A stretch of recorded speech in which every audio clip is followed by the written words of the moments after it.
Hello guys, so in my previous tutorial we have seen something known as strong 1 weak 0 and weak 0 strong 1. So in this tutorial we will be seeing something known as layout. Fine, what is layout? So we will consider a VLSI circuit. This is, I have a PMOS, I have a NMOS, this is grounded, this is VDD, this I'll take, this I'll short, I'll take X and I'll take Y. This is the VLSI circuit for inverter, right? So this won't be the case in real life. So this is just a symbolic representation of what we are going to be implemented in real life. So this is just a symbolic representation. So we'll convert this symbolic representation into a real life layout. Fine. To implement a layout, we have something known as lambda rules. Lambda rules. So basically, lambda rules are the rules which has to be followed to implement a layout. Fine. What is my first rule is, if I have a metal one and another piece of metal one, so these both are metal one. So the thickness of the metal one should be 4 lambda and 4 lambda. So the distance between metal 1 and metal 1 should be also 4 lambda. This metal 1, metal 2 polysilicon I'll be explaining in parallel when I'll be implementing the layout for CMOS inverter or any VLSI circuit. So we'll see the rules first. So second will be metal 2. So it is same as metal 1. If I have 2 metal strips, so thickness should be 4 lambda and distance between these two should also be 4 lambda. This is my second lambda rule. Third lambda rule says polysilicon, if 2 polysilicons are there, then distance between 2 polysilicons should be 3 lambda. Fine. Thickness of the single polysilicon should be 2 lambda. 2 lambda. Fine. So still more lambda rules will come. I'll be explaining in parallel when I'll be implementing the layout for CMOS inverter. Fine. I have my CMOS inverter symbolic representation circuit as, so this is my VDD, right? So I'll take a little bit to the left side. Fine. So this is my VDD. Fine. I have a PMOS in series with NMOS and this is grounded. Fine.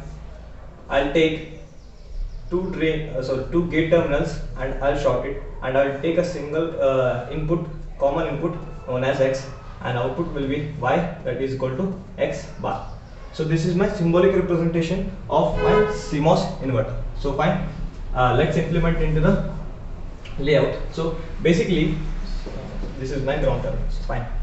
So in layout we'll see the basic steps. Okay, what I need in layout, so I should have a VDD terminal and my ground terminal. Fine. I'll take a VDD terminal and my ground terminal. So okay, this is my VDD terminal and this is my ground terminal, or we'll call this as VSS terminal also. Fine. Okay. We have PMOS and NMOS, right? So we will be having something known as P diffusion and N diffusion regions. So I have my P diffusion region at the top and N diffusion region at the bottom. Remember, the size of P diffusion region is always double of size of N diffusion region. So if N diffusion region is 2 lambda or 4 lambda or something like that, the area of P diffusion region will be 4 lambda, 8 lambda or so on. This will be exactly double. Fine. We won't be going into lambdas. Fine. We'll just implement the circuit. Fine. I have my P diffusion region, N diffusion region. Okay, fine. When a polysilicon crosses a P diffusion region, a PMOS is created. When a polysilicon crosses N diffusion region, a NMOS is created. Fine. So I have my polysilicon here. So fine. My polysilicon has crossed my P diffusion region. So there will be a creation of PMOS, which is here. Fine. I have created a PMOS. I should create a NMOS, right? So I have crossed my polysilicon over the N diffusion region. So here a NMOS will be created. So I have my NMOS. Fine. So before going to implementation, I forgot something. So this is my source terminal, this is my drain terminal. So these two are in series. So source, drain and source. Fine. Source, drain and drain, source. Fine. Okay. Let me consider this is my source terminal. So this is PMOS, right? So this is my source terminal, this is my drain terminal. And here at NMOS, let me consider this is my source terminal and this is my drain terminal. Fine. This is P diffusion region and this is N diffusion region. This is my ground, or basis. This is my VDD. Fine. Okay. See here. I have to connect source of PMOS to VDD. Fine. So this connection is known as contact. Okay. We'll represent a contact like this. So we'll fill this box. Okay. This represents a contact between VDD and source terminal of PMOS. Because this is P diffusion region, we have crossed a polysilicon here, so this becomes my PMOS, and source terminal of PMOS gets connected to VDD by using this connection. Fine. Okay, now we have source terminal of NMOS should be connected to ground terminal, right? So I have another contact here.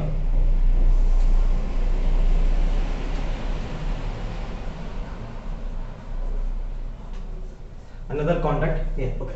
VDD is connected to source of PMOS. VDD is connected to source of PMOS. Ground is connected to source of NMOS. Ground is connected to source of NMOS. Fine. Okay. Drain of PMOS is connected to drain of NMOS, right? So this is my drain terminal. This is my drain terminal. I'll connect my drain terminal of both the MOSes like this. Fine. I have made a contact here, and I'll make a contact here.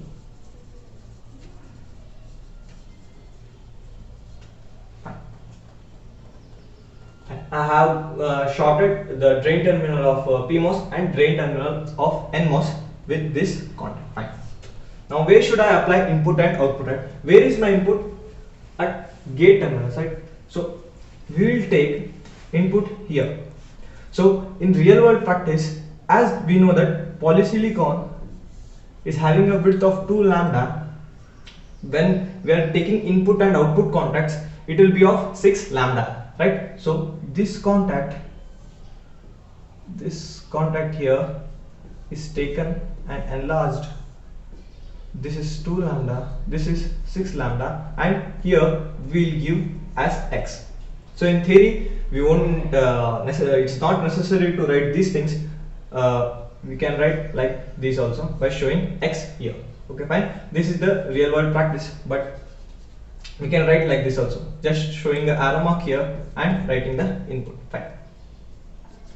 Fine. Where is my output? Between two drains of a PMOS and NMOS, right? That is shorted. So we have shorted the two drains. So this is my output, which is y is equal to x bar. So I have given x as input and I'll get y x bar as my output. So this is real world implementation or layout of a CMOS inverter. Thanks.